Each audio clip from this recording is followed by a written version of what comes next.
as Metro Manila records consecutive days of decreased transmission. This gives us hope that once we're over this surge with the Delta variant, especially in Metro Manila and Calabarzon, that it will, continue on towards Christmas, and we'll have a Merry Christmas. Big news from the executive today, with the president formally making his vice presidential bid with the signed certification of nomination and acceptance, or SONA. I think the dwindling support and popularity of President Duterte would be an empty boost for many opposition candidates, whether presidential or senatorial, to win this election. According to Energy Secretary Al Cusi, the signing of the CONA proves that Duterte will indeed run for VP during next year's elections.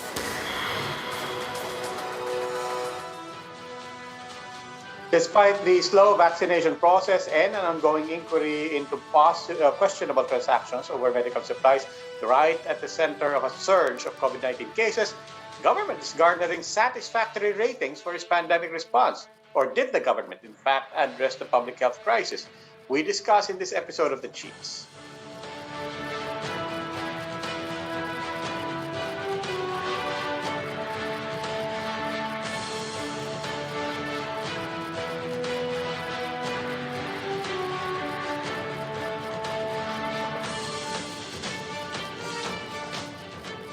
Welcome to this special edition of The Chiefs. Ako po si Robel Lampay. Kasama po natin Ami Pamintuan of the Philippine Star and Ed Lingao of One News. Chiefs, good evening. Good evening. Ami, ano bang balita? Well, kahit bumababa dito sa NCR, ayaw pa rin daw ng DOH na ibaba kagad yung alert level. Saka alam nyo naman yung announcement kagabi na dahil maraming sobrang daming pasyente kahit sa mga private hospitals, pinapapunta na ni President Duterte yung mga medical corps ng military and police para tumulong, ano? In the meantime, Ami, pakilinaw nga yung face shields. Ano ba ang pagkakaintindihan natin? Ay nako, naguguluhan pa rin ako dahil hintay pa rin din yung yung rules eh. Halimbawa dito sa halimbawa kung sa kumpanya, di ba? Kung maraming tao, is that a public place o bahala na yung kumpanya? Pero sa mga transport, kasama pa rin yung face shield. Yun ang pagkaalam ko. Saka siguro sa Divisoria dahil sobrang sikip. Ay alam ba paano kung yung palengke hindi naman masikip yung mga tao? Yun, hindi pa natin alam eh. Maybe. And Bok, I think we also have to qualify yung SWS survey ratings. It's not really a new survey that we're looking at. Yung 84% was November 2020. Yes. It's easy to mislead kasi parang tatlo yun, sabay-sabay din nabas. Yeah, sabay-sabay. November 2020 at 84%, that was the middle of the pandemic, and then it was at 75% in May 2021 and 75% in June 2021. Just to be clear lang kasi nakalito rin yan. We'll get to that later doon sa unang guest natin. Pero Ed, meron muna akong sulinawin. Akala ko ba kahapon, nabanggit natin yan, nabanggit mo yung kahapon sa Chiefs. Akala ko we were expecting a statement today or an announcement today from BPA. Yun din ang chismis na, well, actually, nakuha ko yung chismis kay Manny Mogs. It was going around daw that expect an announcement. Pero I'm not really sure what happened. There were some who were saying na partly because of the lack of clarity doon sa sinong tatakbo doon sa administration, and partly because of the isko factor. Well, anyway, it's all up in the air. Yun lang. At this point, we're all waiting. Total chismis lang ang pinag-umpisahan niya. Ituloy natin yung chismis. Betong kausap natin, baka may maibulong din sa atin. Pero sa kabilang kapuputo, let's begin with PDP Laban Cusi Faction. Secretary General Attorney Melvin Matibag. Attorney Matibag, once again, welcome po to the Chiefs. Good Good evening po. Magandang gabi po, Sir Ed and Sir Robbie. Salamat po muli sa inyong imbitasyon. Magandang gabi po sa lahat ng inyong tagapanood po. Magandang gabi po. Huwag kayong mag-alala, hindi ko kayo tatanungin kung ano yung announcement ni Vice President Leni Robredo. But I will ask you, teka muna, nag-file na, okay, so official na to, no? Si President Duterte na talaga ang kandidato nyo for Vice President. But in the meantime, Senator Bongo, ano ba? Wala pa rin tayong kumpirmasyon dyan. Wala pa po, pero sabi nga, nag-aantay po. At sabi ko naman po palagi, if you will look back ng mga nakaraang pong buwan, meron siyang importanteng nasabi noon na kondisyon na siya'y tatakbong presidente. Sabi niya, ako'y tatakbong presidente kung ang vice-presidente ko ay si Pangulong Duterte. At kagabi nga po, pinirmahan na ni PRRD po yung kanyang Certificate of Nomination and Acceptance. Ibig sabihin, talagang official na talaga na tinatanggap niya ang nomination po ng PDP Laban as Vice President. So, masa po kami na susundan na po ito ni Senator Bongo. Pero sir, kung gayon, bakit hindi na rin pumirma si Senator Bongo kahapon? Total, magkakasama naman sila dun sa signing ni Pangulong Duterte ng kanyang kona. Di ba? Ba't hindi pa pinagsabay?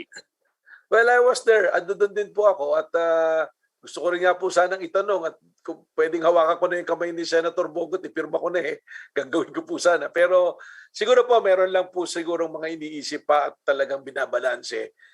Sometimes yung pong mga matagal mag-isip at may mga hesitation, talaga pong yun naman yung nagiging successful. So we're banking on that. Ang importante po ngayon sa amin, the President already signed the Certificate of Nomination and Acceptance, and I think from that point forward, baka mahirap na pong talikuran. Ulitin lang po natin, lilinawin lang natin. Yung sinasabi niyong matagal mag-isip at marami may agam-agam pa nagiging successful. Hindi si Vice President Leni Robredo ang tinutukoy. Hindi po yun kasi hindi naman po, parang hindi naman talaga siya tatakbo. Gusto niyo po, ang chismis nga parang government, narinig ko pa rin Kanina, I was attending a hearing in Congress, ang naririnig kong usapan mukhang yung kausap ko kasi taga doon sa probinsya niya Sabi yan ang governor namin So, and I think she was in Congress kanina for the budget hearing of the yes, OVP. for the energy po. Pero attorney, ang kumakalat nga na chismis, tatakbo siya kapag si Bongbong Marcos ang magiging katandem ni President Duterte. Have you given up on Bongbong Marcos? Kasi paano kung tumanggi si Senator Bongo? At Mayor Sara, sabi niya, yung Duterte tandem will never happen. Sinasabi nga niya, mahirap naman kung hindi lang parehong taga Mindanao yung tatakbo, kundi pareho pang taga Davao. So, posible ba na si Bongbong Marcos ang maging ka-teammate ni President Duterte? From what I know, kung sa akin po mga dinaduluhan na pag-uusap namin at pagpupulong, hindi po namin napapag-usapan ng Bongbong Marcos sa Rodrigo Duterte tandem. Talagang ang tinitingnan lang po namin ay Bongo at Presidente Duterte po na tandem. Marami po kasing lumalabas talagang spekulasyon na si former Senator Bongbong will be the presidential candidate of President Duterte. Siguro po, isa sa dahilan nito ay nagsama po sila noong 2016 na election. So parang tinitingnan na logical na will do the reverse. At hindi naman po natin may aalis yun dahil meron naman po talagang naging malaking following noong 2016, yung tinatawag na ALDAB, medyo malaking grupo po yun. Pero dito po sa partido namin ay malinaw po yung direksyon na si Senator Bongo po ang kandidatong presidente at ang vice president po ay si Pangulong Duterte. Hindi ko lang sure, parang sinabi yata ni Vice President Leni, kung tatakbo si Senator Bongbong, I don't know if there's a qualification that the Vice President is President Duterte. Parang ang narinig ko lang is, kung tatakbo si former Senator Bongbong, she will also run. So mukhang tatakbo siyang presidente, kagano'n dahil from what I'm hearing, mukhang tatakbo rin po yata talaga si Senator Bongbong. Pero sarado na ba talaga yung partido nyo sa standard bearer na hindi member ngayon ng partido? Kasi ano nga po meron naman po kaming kapartido na talagang pwede naming itulak at yun po na pagkaisahan, na pagbotohan, nire-respeto po namin yun. And also, we want to be fair to Senator Go na habang nagdidesisyon siya, pangit naman po na may marinig na meron pala kaming iniisip na ibang plano at itinutulak na ibang presidente. Kaya po sa ngayon, habang nag-issue po kami ng CONA, marami na po kami na-issue ng CONA ng mga governors, mayors at mga congressmen, nakakausap po namin, talagang inaantay lang po at talagang nakasuporta naman po kay Senator Bongo para maging standard bearer po ng partido po. Pero sir, wala pang nakapagtanong kagabi kay Senator Bongo kung ano pa ang kanyang iniintay. Gayong yung una niyang kondisyon na tumakbong VP si Pangulong Duterte ay na-meet na sa pagpirma niya ng CONA kagabi din. Diba? I mean, I would think that's human nature. I would think na pumipirma na yung isa doon ng kanyang CONA tapos yung isa nandoon na hindi pa pumipirma, siyempre bubuyuin ninyo yan siguro na ano pa sila iniintay mo? Di ba? I mean, I would suppose that happen. So I'm wondering lang how the conversation went. Well, meron po mga pag-uusap na ganyan. Pero sabi nga po namin, we are giving enough space and time to Senator Bongo. Yung page po niya, inaantay po namin yung sariling page niya. And maraming beses na naman pong sinabi ni Pangulo na si Senator Bongo isanda na at pwede maging Pangulo ng Pilipinas. So, alam niyo naman po si Pangulong Duterte, there are times that he will joke and he will say things para sabihin niya yung gusto niyang mensahe. So, napapag-usapan naman po yan. Pero sabi nga po, we are giving enough space and enough time to Senator Bongo to come out with his decision po. In the meantime, sir, alam niyo naman, hanggat wala yung hindi nabubuo officially ang slate nyo, hindi rin namamatay ang spekulasyon na sinasabi nga naman, moro-moro lang yan. At the end of the day, si Sara Duterte rin ang papatakbuhin dyan at susuportahan ng PDP laban. Well, nakita naman po natin na it's taking shape, nakakahugis na naman po talaga. No? Pero as out of respect po kay Mayor Sara Duterte, alam naman po natin may mga naging pahayag naman po siya. So nirirespeto po natin yon at ginagalang po talaga natin at tinitingnan po natin yung mga pahayag ni Mayor Sara. So gusto lang po namin na dito sa partido, yung pagdesisyon po talaga, doon lang po namin tinitingnan sa anggulo ng itinulak po ng aming pong liderato na ang tandem po ng God Duterte ang siyang tumindig. So ngayon po, kung naman po yung magiging mga hakbang at plano po ni Mayor Sara, ayaw po nating pangunahan yan at magsalita sapagkat we are in no position to speak for her po. Yeah, but with you without having to speak for Mayor Sara Duterte, and of course, hindi niya naman siya kapartido, no? But just going by yung statement niya, and she's repeated it quite emphatically, na hindi pwedeng dalawang Duterte ang tumatakbo. If this makes it official that President Duterte will run for Vice President, does it in fact also make it official? In your view, na wala nang balikan dito yung si Sara Duterte? Well, that will be the logical conclusion po. Pero sabi ko nga po, of course, may sarili pong desisyon at pag-iisip po si Mayor Sara. So I don't want to say something that will preempt or will say na pinangungunahan po natin siya. But yung sinasabi po nyo, that will be the logical conclusion basis po sa mga pangyayari at pahayag po na nangyari na. In the meantime, attorney, sa nakikita namin ngayong araw, mukhang dumadami yata yung mga naglulundagan sa parte ng Aksyon Demokratiko. I think Mayor Isko Moreno and even Dr. Willie are generating excitement. Ano po yung masasabi niyo dito sa tandem na ito? Well, doon sa mga naglulundagan, I'm pretty much sure hindi po nanggagaling sa grupo namin, sa partido namin. Sapagkat yung pong aming mga inisyuhan ng CONA, down to the last councilors, ay matibay po na mga incumbent na PDPs po, pati po mga governors. Hindi po nagbabago yung support. So kung may nagtatalo nun po, baka doon po sa ibang partido nanggagaling. Ngayon, doon po sa tandem ni Mayor Scott saka ni Doc Willie Ong, well, from their point of view, siguro yun yung tingin nila na magdadala sa panalo. Kami naman po, we don't want to comment on whatever the strength or weakness, pero sa amin po kasi palagi, what we see is to prepare for any eventuality yung pong partido ng PDP laban. Sa ngayon po, ay masaya kami sa nangyayari. We started issuing yung CONA namin at kagabi nga po, medyo mas naging maganda na pangyayari. Dahil bukod po doon sa pagpirma ni Pangulong Duterte ng kanyang CONA, meron po mga malalaking probinsya na nangunanumpa bagong sali po sa partido at mga lalo po bilang kandidatong gobernador po sa kanyang mga probinsya po. Well, sir, nabanggit niyo na kanina, at least in passing, pero I'd like to push the question further.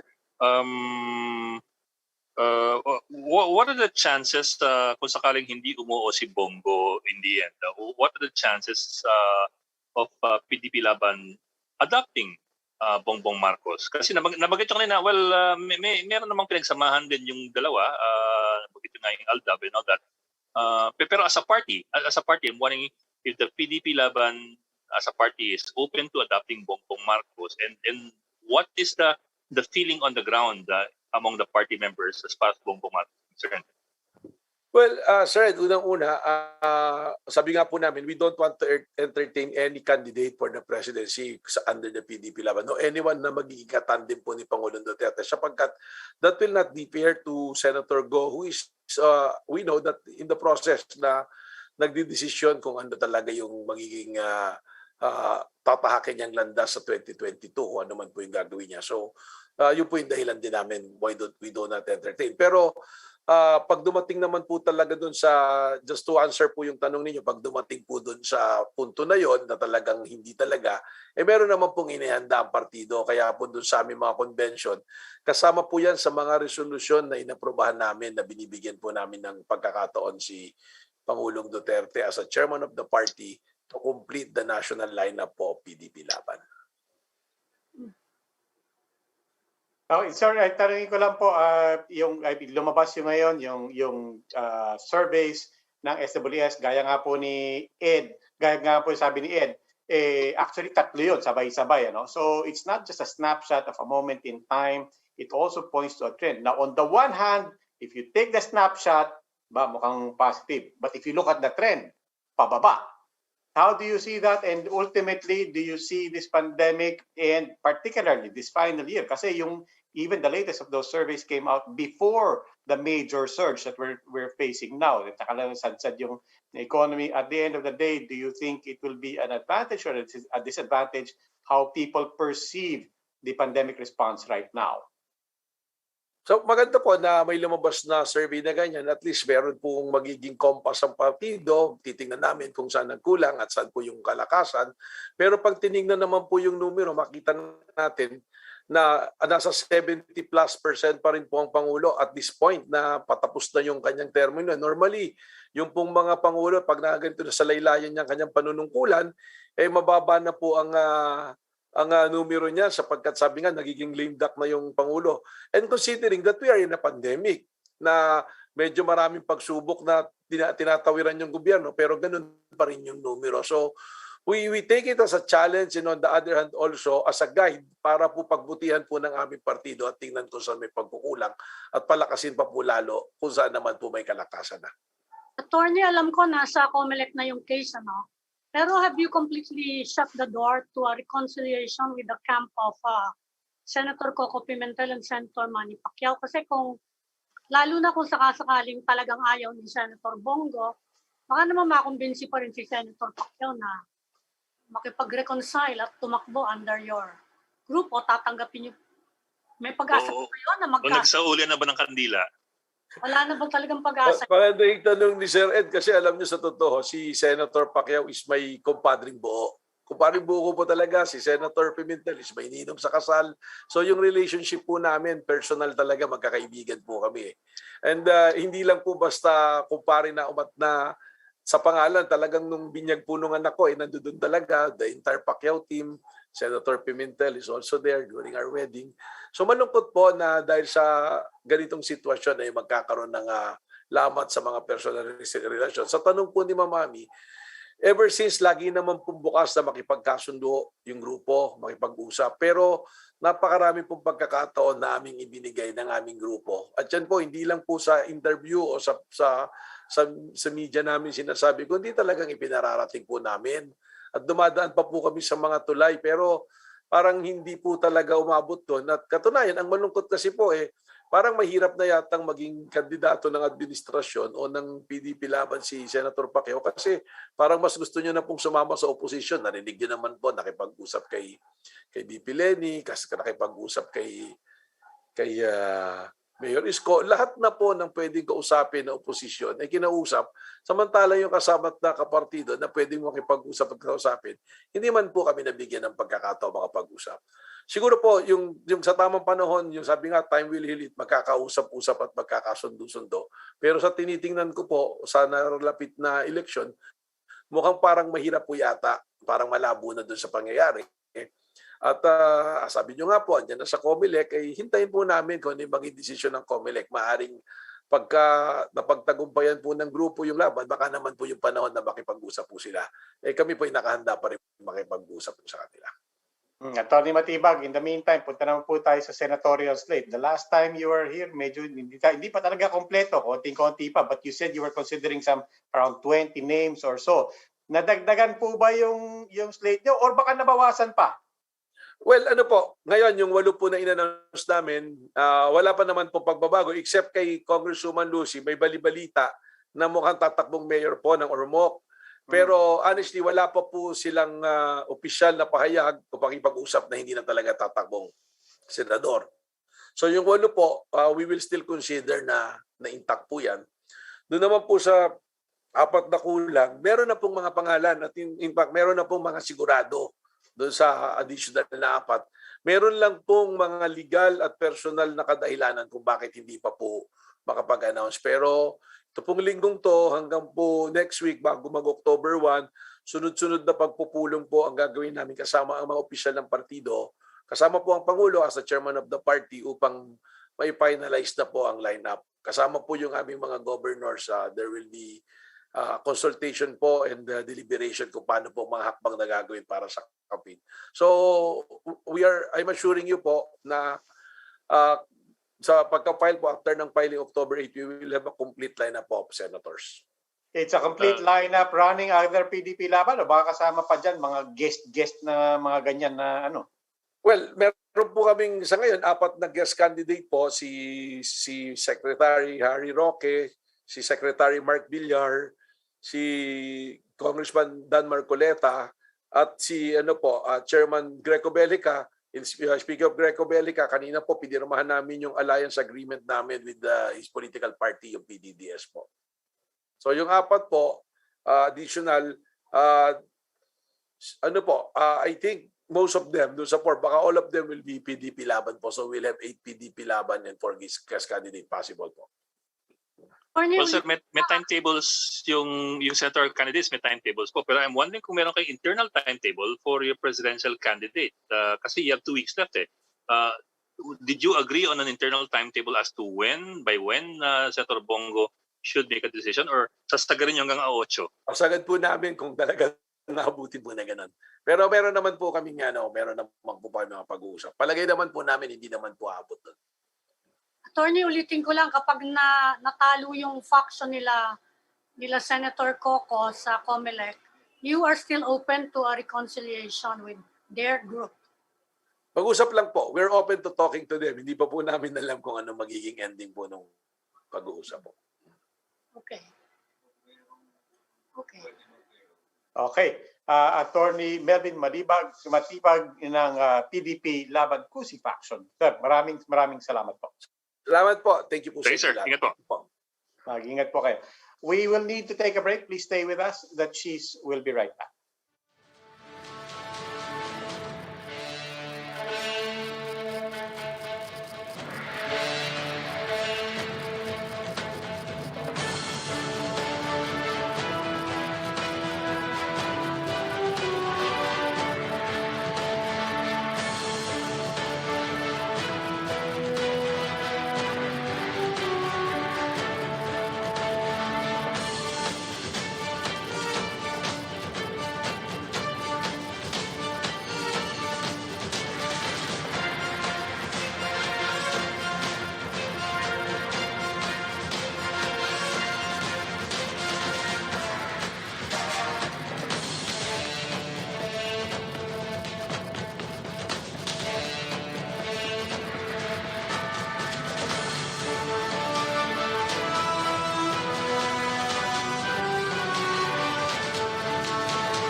Ako ulit? Yep. Okay.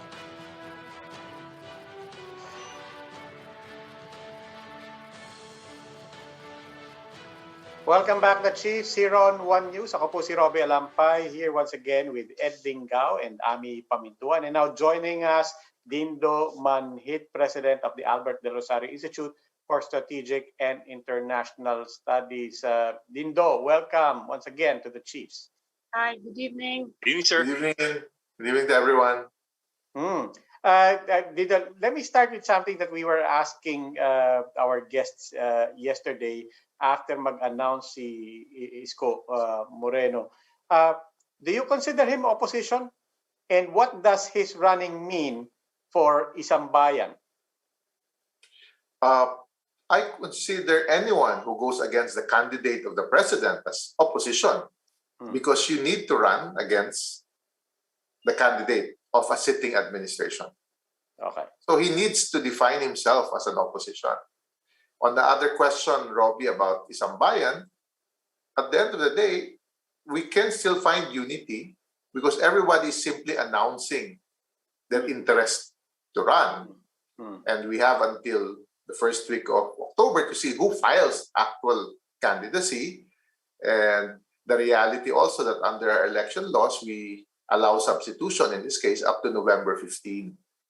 So there's always a possibility of unity still, as we see people maybe announcing, projecting their interest, but now, who among them will give in or who will among them will support the other?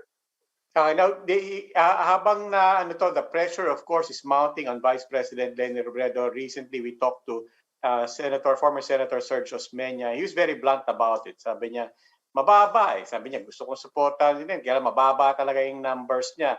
Habang dumadami yung nag-a-announce, is that window closing? I mean, how much longer of a window does Vice President Leni Robredo have to try to stay or to reverse that narrative na wala na eh, nauubusan ka na ng oras? Maybe the narrative of Vice President Robredo is different. Because what I hear from her pronouncement is she wants to unite the opposition. So maybe first and foremost to her is not for her to run, but how can you bring the different parties together, maybe as an instrument of finding a common good, common interest among themselves, and build an opposition campaign. That's why I keep on emphasizing anyone who runs against the administration candidate is an opposition. If Vice President Robredo can help unite, lalo-lalo na nga, sabi nga ng mga batikadong senador natin, di ba? Mababa ang number. It's a reality of any election. Pero sir, at the same time, you are also looking at, well, in that case kasi, you are also looking at possible compromises. I mean, you're looking at the possibility of unified opposition with candidates who may have been allies of the president before in the last 5 years, whether it's Isko Moreno. It's the reality of our weak political party system. And the reality also that if you want to govern, you need to win. And maybe something that you have to learn also, that the mere fact that, as we have seen, that there are still good numbers for the president, the narrative of the president continues to work.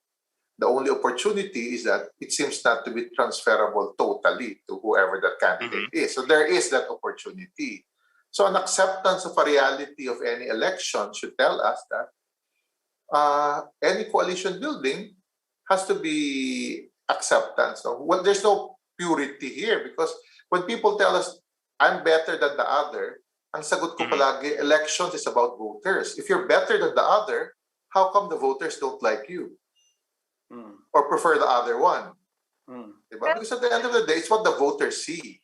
And we cannot, and the moment somebody answers me, mahina ang botante, sa akin, bastos ka man. Who are you to say that? So kaya nga, yan ang mahirap doon sa mga purists eh. What makes you say that you're better? When your voters are basically telling you, we prefer the other one than the other person. So, but again, what is the objective? If the objective of this candidate is to have a different candidate, which is not the candidate of the administration, then they have to find a way to unite. But the unity has to be not true, it's about winnability and popularity, but also those who are winnable and popular needs to give a reason for some of these groups to be with them. How can they build maybe on a core principle, on a core platform, Diba? So ako, I still see a big role for a VP Lenny kung ganun ang tingin ng ibang mga senador na baka walang numero. If she can unite and she can even take the lead in campaigning for this candidate, you build a broader coalition. I call it a big tent, whereby different political affiliation and colors are now united to build an alternative to the candidate of President Duterte. Pero you think this can happen within isang bayan? Kasi doon namin actually narinig yung sinasabi mo mga purists marami silang... Isang bayan can play a role, yes, or should play a role, because a year ago, nobody would believe that people will be talking to one another, right? When you say that Pacquiao, VP Lenny, so we have to give credit to Isang Bayan for that. But will they all fall under the Isang Bayan umbrella? Maybe not. But maybe Isang Bayan can play a role that they trigger this conversation. And under this conversation, it can create that broad coalition. And from there, Isang Bayan can be one of the strong supporter. I heard that as Isang Bayan was launched last March, they continue to grow in terms of numbers and membership, over 1 million members based on the different organizations that are signed up. Any candidate should find value on that. So, but can they be the umbrella? Maaring hindi, kasi alam naman natin may mga partido, the parties would like them to be the coalition. But it can create that broad alliance, which is needed against a strong president. Diba? A president that has control of resources and still popular on his 5th year of office. But that's why I was asking about ano yung perception kay Isko Moreno, because that's the narrative now being immediately, particularly those supportive of Leni Robredo, di ba? Ang banat kaagad nila kay Isko, hindi yan tunay na oposisyon. And until Leni Robredo speaks up, whether she's going to run or says, no, let's try to unite behind someone, is there not a risk of supporters for one particular candidate, in this case Leni Robredo, painting themselves into a corner na eventually when the time comes for a coalition to happen and to coalesce, it's hard for people to back down from that's the problem, Robinga, when you make your position that way. Diba? You work on the objective, and the political objective, my understanding is that they want a candidate which is not the candidate of President Duterte or even of Marcos. So I think they were quite clear on that. But who can beat or who can win against that? It's a reality of political either campaigns, commitments by some, and now we're at that stage that anyone who's gone into an election battle, their only basis is science. Diba? And the science, that's why maybe Senator Osmeña has said that, as you have quoted earlier, yun ang reality. You look at that. And I think VP Robredo sees it also. So she would like to play a more important role maybe. But her supporters have to be open. Yan ang reality rin eh. If you were so pure, then we could have seen traction. We could have seen your narrative being the dominant narrative in the political discourse. Diba? Pag-uusap, ngayon, diskurso pa rin ni Duterte. Mas may following or may ingay for different reasons. No? So that means, hindi pwedeng purist. Kasi sabi ko nga, baka sa pananaw nyo, kayo ang magaling, sa pananaw na nakararami, hindi naman kayo. Yeah. Sir, do you have any... Yes, sir. So do you have any clarity as far as the administration bets are concerned? Kasi I've been clear for months already. Maybe as early as the first quarter. I've been seeing somebody has been campaigning around the country. Yes, sir. So that's Sara Duterte. So and I see her as the strongest candidate. No, not Senator Bongo. Again, we follow numbers, diba? Natin pinag-uusapan kanina. Then, who can best support a candidacy of a Sara Duterte? For me, it's not the father, because the father will bring the same bailiwick. So you need somebody who can bring the bailiwick where the president is weakest. That is Luzon, which is the biggest voting bloc. and a possible coalition with the Marcoses is very important. Okay, but a couple sir, of get us out of this. A couple of awkward things there. One that pits Bongbong Marcos against President Duterte for the vice presidency, Which and I don't think he was running. I'm sorry, President you think he Duterte. will put down? Okay. He will Oh, put I down. don't think so. Yeah. Okay. Actually, ang pinapicture nila is Bongbong and President Duterte. That is the noise now of the Marcos camp, Yeah. but not necessarily Bongbong. Could be the followers, because they're trying to buy into the strength of the president. But if you're President Duterte, what is the objective of having somebody run to protect you? Wouldn't your daughter be the best, or maybe even a Senator Bongo?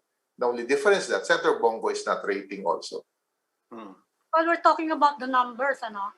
Kasi binanggit namin kanina yung malaki binagsak ng survey numbers ni President Duterte actually from December to June, May and June.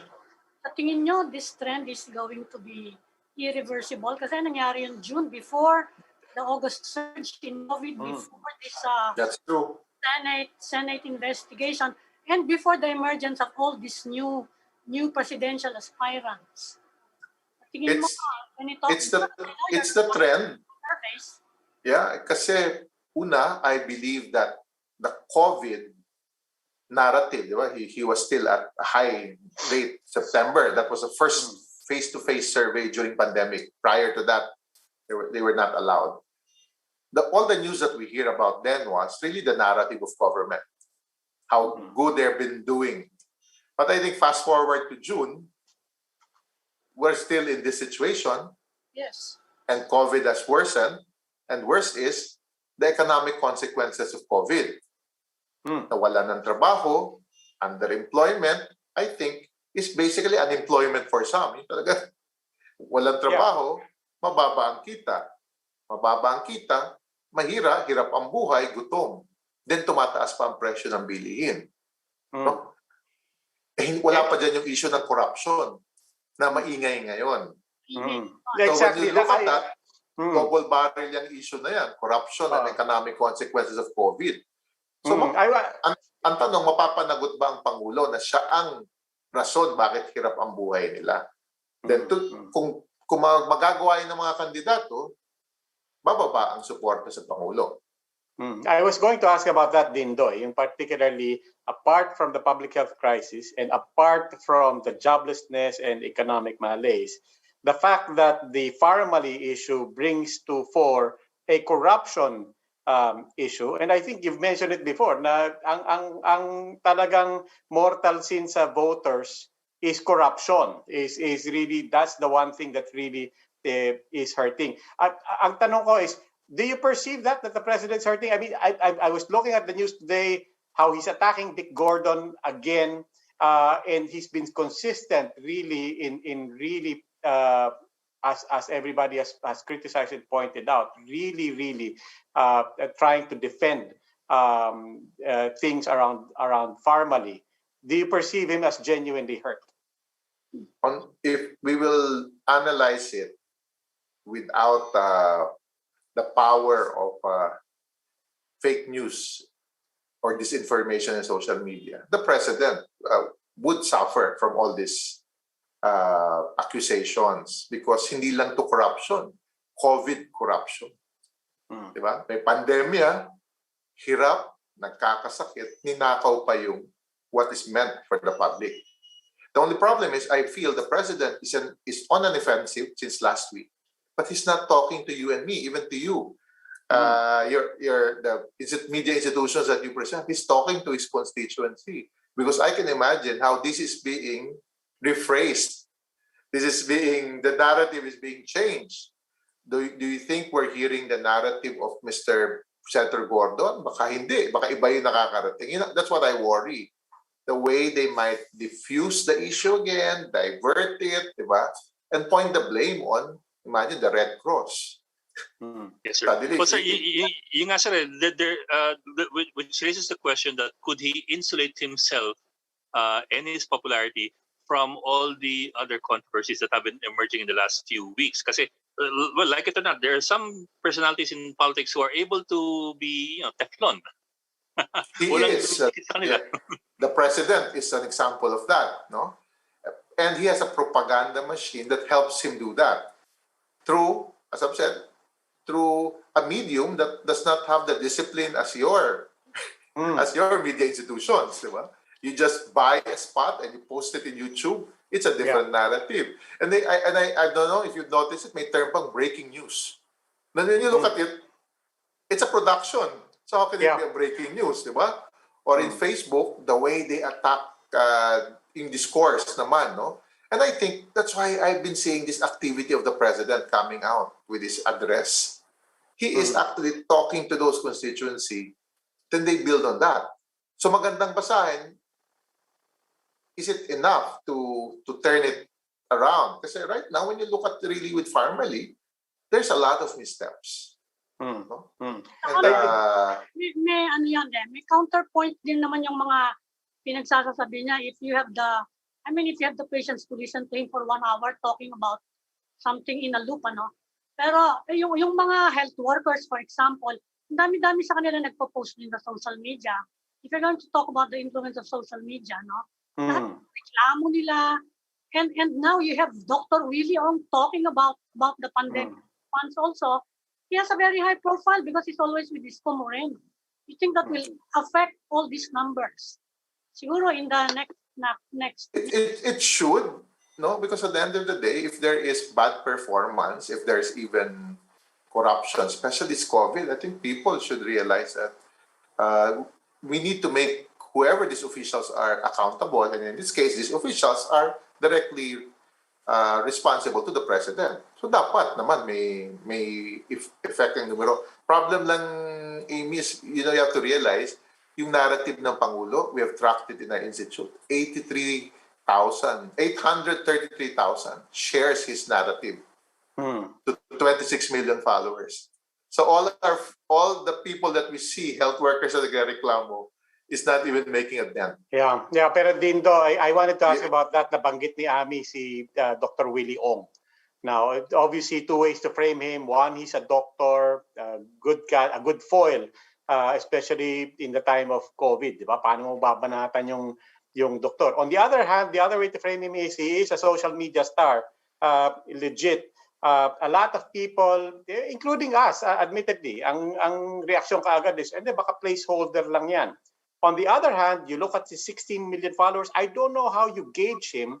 First is, what is your perception of Willie Ong as a candidate? And two, if you take him as somebody that could potentially really show the power of the platform of social media, how much of a game changer might his candidacy be? I don't take him seriously as a candidate for vice president. Because if it's about following social media, and even though people will say, oh, he nearly made it in the Senate, he still did not make it in the Senate. And in the Senate, we were being asked to vote 1 to 12. So it doesn't matter. Diba? So walang... The 28, the followers of the president. No, the president is different. His followers are built around his legitimate authority as president. That means they're following him because for them, he is their president. So may difference. No? He's a political leader. That's why they follow him. He believes what he's doing. But the question ni Rob is about this candidate. Can he translate it into vote? Kaya nga yung premise pa rin, di mas magaling pa rin yung nanalo na senador. Well, remember... At hindi lang yung nanalong senador, yung nagtatap na senador to be a vice president. Natalo niya si Enrile and the Ocho Derecho except Mar Rojas. I'm not talking about that, Amy. I'm talking about other senators, a Grace Poe, a Tito Soto, a Bongbong Marcos. Maybe. I mean, that means he will have a hard time with his names. No? So, yun ang ating tingnan dapat, this possible senatorial vice presidential candidate. No? Yes, sir. But sir, if you take all these elements where he has an advantage, for example, he's following on Facebook, and you hitch that with all the other elements that come with a big political campaign, which Isko Moreno might have, which may include of course, airtime, machinery, funding, and all that. How does that translate? I'll give you an example of what transpired yesterday. Instead of talking about Isko Moreno and his great candidacy, we're now even talking about Willie Ong. For me, that's wrong. We should even be just talking about Isko Moreno and not trying to explain why is it Willie Ong. So for that, for me, is wrong. Maybe I'm a wrong analyst. We'll see. But di ba mas maganda pinag-uusapan natin si Isko Moreno. Pero ngayon sinisingit natin si Willie Ong. Pero kung siningit natin dyan, isang malaking senador, uy, ang ganda niyan. Parang you will not have doubt. Because the question of Robbie was based on that doubt.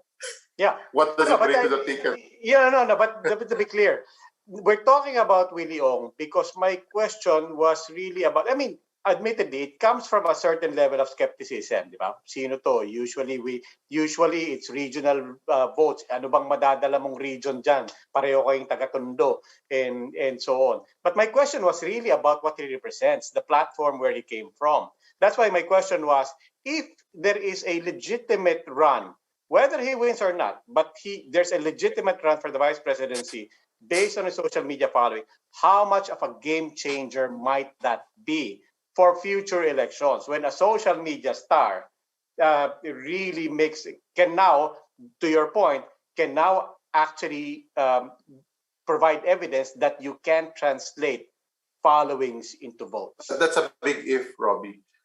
For me, if he wanted to support Isko Moreno with his great ideas about healthcare, health initiatives, I would stand behind and I'll say I'm the health advisor, not as a candidate. Then I will bring my 16 million. But maybe I'm wrong. We'll see. Yeah. But I promise you, let's talk on May. I don't think he will make a dent with the Bongbong Marcos or a Digong Duterte. Okay, so he's just even a with his social media followers. So he's just a placeholder. That's what you believe. No, maybe not on their sense, but for me, it's an opportunity for unity. That maybe there's still an opportunity to talk among themselves instead of closing the doors. Until November 15. But even in a pandemic, you don't think a doctor stands a chance? Well, it's not being about the doctor. Remember our discussion earlier. Why not VP Lenny Robredo? She does not have a number. We cannot talk about Willie Ong because nobody even considers him in that number. So we will see. Maybe by December when he files. But nobody will put his name siguro in that survey because if he will not, I think I have not, maybe next time I'll try to look up what he did. Baka magulat tayo yung 16 million. Kasi may premise kami dyan, to be a competitive national candidate, you have to have 80% awareness level, 85%. At the quantitative, hindi social media. Sige, Dindo, let's talk about Isko Moreno. How long can he hold his initial position na nandito ako sa gitna, hindi ako opposition, hindi ako administration. How long can he stand there in the middle? Yan ang mahirap, Robbie, di ba? When you become a candidate against the candidate of the president, you cannot be in the middle anymore. Or maybe you can be in the middle in terms of your views about certain issues, but not necessarily you will position yourself as somebody who is an alternative to the president. So that means you are in the other side. Maybe the middle, what he means in the middle is that he is in the middle of, in terms of policy. Diba, hindi siya yung extreme na, which is what has happened to some of the followers of VP Lenny. Parang extreme na everything that the president does is wrong. So baka yun ang message that he wants to portray. Kasi in the end, when you analyze elections in the Philippines, the middle, the one who captures the middle wins the election. Not the one who go. Yun nga yung pinoposition nila, di ba? Senator Pacquiao, Senator Lacson, and Isko is saying he's going to be a healing presidency. So you think yung chance mo na yung middle candidate, yung centrist candidate, ang mananalo. Are you actually even seeing ang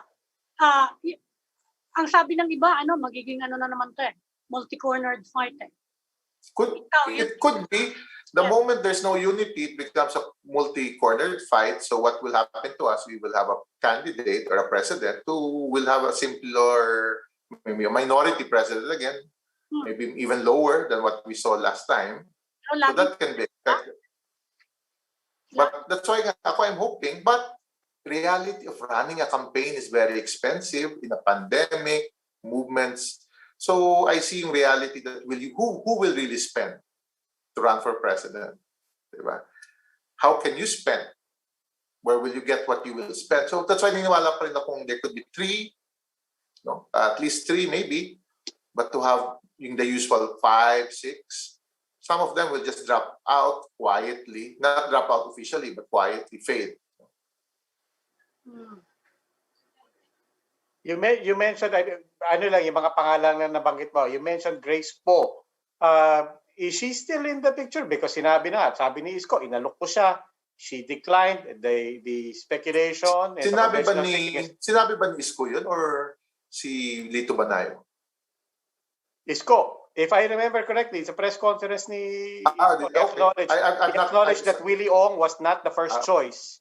The first choice was Grace Poe. Okay. And he said that. And then, of course, the speculation and the reporting that she does not want to run against Tito Soto. So where are you placing Grace Poe? Are you writing her out of the scenarios? Me, I'm not writing anyone out until we see the filing of candidacy, as I've said, until the November 15 also substitution. I'm not writing anyone out because I know a lot of them would be, if I am in their position, running some surveys now, checking their capacity or the support that they get. No? Kasi you'd see there's an opportunity. There's an opportunity for you to rise. It says that it's very expensive to run surveys. So minsan you ride on this quarterly survey, if you don't have enough machine to run it. So maybe there is still that. No, I still don't write off Senator Grace Poe because before pandemic, she was the highest rating public official, higher than President Duterte. She was at 92% performance rating. It says that it's been quiet this past months, but also you see her closeness to Senator Soto, baka there's an opportunity for them to talk and support each other. No, she's not know also. Tito Soto lang. She will support Tito Soto, kaya daw ayaw nga niyang tumakbo. That's possible, or the other way around. So we'll see. Kasi as I've said, everybody is just proclaiming that they want to run, but nobody has. This will be a different conversation if we were in October or November, than when we see candidates, actual candidates already. Balikan ko lang yung survey because we talked to former, Shell Jokno, we talked to him. And we asked him about the survey. Sabi niya, sa ngayon, in this environment, sa tingin niyo ba, kapag tinanong daw yung mga tao, do you like, for example, Rodrigo Duterte, sasagot daw ba ng tama yon? I mean, there's that insinuation na baka naman daw hindi ganun ka-accurate yung resulta ng survey. What can you say about that since you are commissioning surveys? Those are people who don't do well in surveys. They find reasons. But always remember, SWS has been around since 1984 or 85. Pulse Asia was the original group of Pulse Asia was part of SWS. Where were all these people then? Diba? Have they even been part of it? That's my question with these people. Tell me of a candidate that never looked at surveys. And they're the people who don't win. Because they simply talk to their own echo chambers, their friends. We will be with you. Then you realize you're just in one auditorium, Amy. But there are 60 million voters. How do you measure your support? Which is a story of Ocho Derecho. As early as February 2019, we knew that they will not do well. But they believe the crowd that they were seeing. But the crowd that they were seeing is what they can be seen by their eyes. There's no science there. Any election is seen either qualitatively or quantitatively. And now you add social media engagement maybe, or sentiments, pangatlong measurement, which I still believe is a far third compared to sa dalawa. So there's no other measurement. So if we always say that they're afraid of Duterte, then they're also afraid not to vote against Duterte. If you'll follow that argument of Jokno, when they vote, they'll also vote again. So I don't believe that. No? How come Grace Poe won as senator? Number two, she ran as independent, or Nancy Binay. Because they captured the middle in 2019. They stayed in the middle. That's why they won successfully as senators, but they're not part of the Duterte camp. Okay. Well, Sir, what about Gildaman- other potential presidentiables? For example, si Dick Gordon and also si Alan Peter Cayetano. I've seen Alan Peter's ads all over the place since how many months ago? I see them running for senators kasi it's easier for them to run for senators. But the mere fact we are talking about them, it's good for their senatorial run. Kasi if they're simply running for a senator, we will not be talking about them. But since they say, I might run, I will run, then they're part of the conversation. And it's a good strategy. They get media coverage for it. But I still see them running for re-election. Si Senator Dick, si Senator Alan naman would be has good chances to be senator again and maybe aim for Senate President. Si Senator Trillanes, parang nawala na sa picture. Sabi niya, tatakbo siya if VP Lenny doesn't run. I think it's still the narrative or the message of Senator Trillanes, but I believe he has a strong chance if he wants to focus on the senatorial run also. Kasi yung message niya is strong, but maybe not enough for a presidential or vice presidential. But for a senator, at least you have a chance to win. In any case, unfortunately, Dindo, wala na tayong time. But at the same time, we have a lot of time. Mahaba pa tong usapan na to. We will be, of course, always happy to have you back at Dindo Manhit of the Albert De Rosario Institute. Maraming salamat. Thank you. Good, sir. Thank you. And that will be all for this special edition of The Chiefs. But we hope what was discussed here will keep the conversation going. Remember, mask on, wash hands, stay safe, get that vaccine if you can, Philippines. I'm Robbie Alampay. I'm Ami Pamintuan of the Philippine Star. I'm Ed Lingao, and we are One News.